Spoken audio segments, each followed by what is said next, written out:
Welcome back to the deep dive.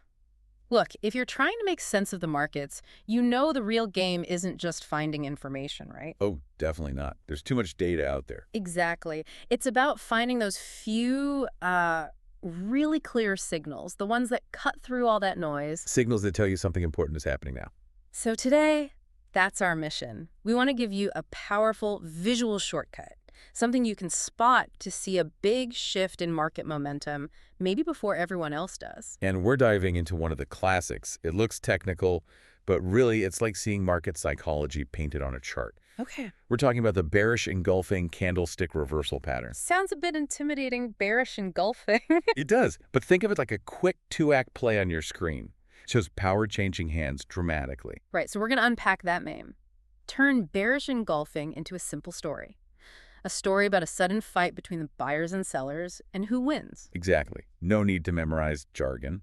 Just spot the picture, understand the story behind it. Let's do it. If you can spot this specific two-part visual, you'll get what it means psychologically. Precisely. And if we nail down the strict rules for what counts, you'll see that conviction selling almost instantly. Okay, let's get visual then. Picture looking at a chart. You see those candles marching along one after the other. What exactly are we looking for? Which two candles side by side? It's always, and I mean always, a two-candle pattern. No more, no less. Okay. Think of it like a definitive announcement. One side, the sellers in this case, just took complete control right now. So describe that first candle for us. Act 1, the setup. Right. Candle number 1 has to be bullish. So visually, that's usually green on most charts. Could be white. Okay, buyers were in charge? They were. But critically, the body of this green candle needs to be, well, relatively small. A small body. Why small? It suggests buyers push the price up from the open to the close. Yes, but maybe without huge enthusiasm, like the upward move was there, but perhaps it was running out of steam. Okay, so they won the session, but maybe not convincingly. Exactly. Yeah. They closed higher, but the range wasn't massive. Then comes Act 2. The drama candle, the engulfing one. Correct. Candle number 2 must be bearish, usually red. Now, here's the absolute key. It's the relationship between the bodies of these two candles. The bodies, right, not the wicks. Not the wicks for this core definition. The body of the second candle, the red one, has to be large enough to completely swallow or engulf the entire body of that first green candle. Okay, let me paint that picture. We're looking at the solid colored parts of the candles, the rectangle bits. That's right. And the red rectangle completely covers the green rectangle from the day before, top to bottom. Perfectly put. The wicks, those thin lines showing the high and low, they matter less for this specific definition. It's all about the red body engulfing the green body. Why is that body-to-body relationship so much more important than the session's absolute high or low points shown by the wicks? Ah, that's crucial, because the body tells you the story of the open versus the close. That's where the real battle was won or lost for the session. A big red body engulfing the prior green means sellers didn't just push the price down from where it opened. They pushed it so hard it closed below where the previous session opened. Wow, okay, so it completely reverses the prior session's gain. And then some. It's a decisive rejection. The wicks show you the noise, the temporary extremes. The body shows you the final verdict for that session. Got it. So that visual big red block consuming the smaller green block, that's our first major clue. Now let's dig into the meaning, the psychology. This is where it gets really interesting, I think. Absolutely. What story is this telling us, this two-candle picture, about who's suddenly got the power? It's often a story of, well, a trap. And maybe a bit of panic. A trap? How so? Think about it. That first small green candle, it comes after prices have been rising, so it might encourage some latecomers, buyers, thinking, oh, the trend's still going up, let me jump in. Right, fear of missing out, FOMO. Exactly. And sometimes, the next session, the start of that red candle, might even open a little higher or gap up slightly. That tempts those buyers even more. Makes them feel like they made the right call. They're safe. For a moment, maybe. But then the sellers step in. And we're often talking big players, institutions. They don't just put a lid on the price. They flood the market. Sell orders pour in. Aggressively. Very aggressively. They push the price down fast and hard. By the time that session closes, the red candle hasn't just wiped out the small gains from the green candle day. Yeah. It's basically invalidated the entire bullish feeling of that little period. Yeah, so a really clear signal. Yep. Sellers just steamrolled the buyers decisively. Immediately. It's not a slow decline. It's like a switch flipped. Very sudden, very aggressive. And what happens to those poor buyers who jumped in on that little green candle? Well, now they're trapped, as traders say. Their positions went from profit or break even to being underwater, almost instantly. Ouch. And that often kicks off a feedback loop, right? Those trapped buyers see the price dropping further, they start to panic, maybe their stop losses get hit, or they just liquidate to cut their losses. Which means they have to sell. Exactly. Adding even more selling pressure to the market. This pattern, the bearish engulfing, it visualizes the very moment that chain reaction often starts. Okay, connecting this to the bigger picture. This pattern can't just pop up anywhere and mean the same thing, can it? For it to be a reversal, like the name says, there has to be something to reverse. Absolute critical point. Context is everything. For this signal to be genuinely significant, it needs to show up at a point of, let's say, high tension. Where would that be, typically? Typically, you're looking for it at the end of a decent uptrend. It signals the rally might be exhausted, or even more powerfully, you find it right up against a known resistance level. Resistance being a price area where selling has overwhelmed buying in the past. Precisely. A ceiling, if you will. When price hits that known ceiling and then prints this engulfing pattern, that's a much stronger signal. Okay. Now, how do experienced traders tell the difference between this powerful reversal signal and just, random market noise? Charts have red candles all over the place. Right. Not every big red candle is a bearish engulfing, and not every bearish engulfing is a high probability sell signal. So what are the key criteria? What makes it truly potent? This is where we move from just seeing the pattern to actually qualifying it. If you ignore the context, you're just looking at colors on a screen. We need, let's say, 3 layers of confirmation. Okay, layer 1. The absolute must-have. The prerequisite we just discussed. It must occur after an established uptrend or rally. Even a short-term one counts. Why is that so important? Because if the price has just been drifting sideways, consolidating, an engulfing pattern doesn't signal a reversal of a trend. It just shows volatility within that sideways range. For it to be a bearish reversal, you need that prior upward movement for the sellers to actually reverse. Okay, so uptrend first. Check. But you still see patterns that look like engulfing in sideways markets sometimes. How do we filter those out? But that brings us back to the strictness of the size rule. And it's worth hammering this home.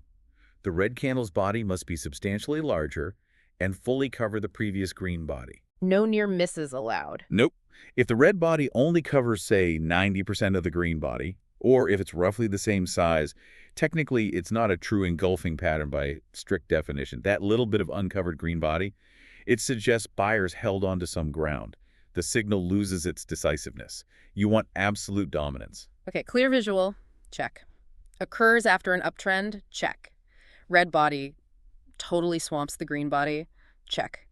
Is there a third element?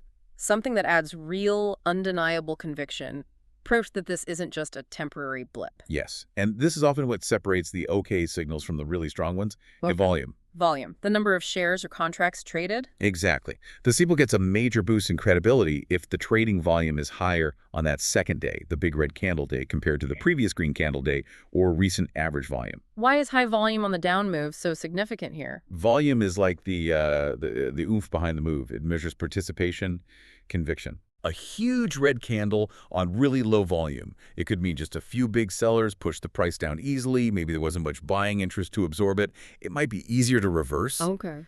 But a huge red candle formed on massive volume. That tells you a lot of participants, likely institutions, were aggressively selling. They sold with force. High volume confirms that aggressive takeover we talked about psychologically. It suggests the move has broader support and is less likely to be a fake out. That makes perfect sense. Volume confirms the strength of the seller's conviction.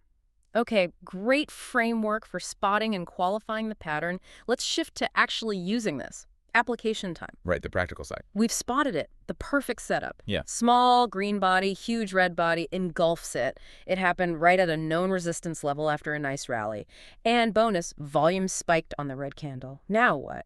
How do pros use this as a sort of green light to act? Well, the first rule, maybe the most important rule of application, is context remains king. Pros almost never trade this pattern in isolation. Ah, so it's not enough on its own. Definitely not. They use the bearish engulfing as the trigger. It's the signal that confirms their prior analysis of the market's structure is likely playing out. So what other conditions need to line up? What's the prior analysis they're looking for confirmation on? They're looking for confluence. multiple signals pointing the same way. The ideal setup is finding the engulfing pattern forming near, as we said, an established resistance area, or maybe what chartists call a supply zone, an area where unfilled sell orders might be waiting. So history suggests sellers are active at this price level. Right. And then this pattern appears, showing sellers are active right now. That's a powerful combination. Two Oh. independent reasons to expect the price to fall. Makes sense. What about other indicators, things that measure momentum? That's the other big piece of confluence. Traders will check momentum indicators to see if the market looks stretched or overbought. Like the RSI, Relative Strength Index. That's the most common one, yeah. If the RSI is showing a high reading, maybe 70 or above, it suggests the recent price rise might be unsustainable. It's like a warning light. Then, the bearish engulfing pattern acts as the loud confirmation signal. It says, okay, those overbought conditions, they're actually starting to resolve now with real selling. I like that distinction. The pattern is the punchline that confirms the setup. It's not the whole joke. Exactly. Couldn't have said it better. So once all that lines up, the context, the pattern, maybe the RSI reading, how is the actual trade entry handled? Do they jump in immediately? Usually the approach is a bit more cautious. You want to avoid getting caught in a fake out. So entry is often executed after confirmation, Meaning what exactly? meaning they wait to see what the next candle does, the one after the two-candle engulfing pattern is complete. If that next candle also closes lower, it confirms the bearish momentum is carrying through. Ah, okay, so wait for one more period to show the sellers are still in charge. Right. Jumping in the moment the engulfing candle closes can sometimes burn you if the very next session snaps back up. Patience pays here. Always crucial, risk management. Gotta know where you're wrong.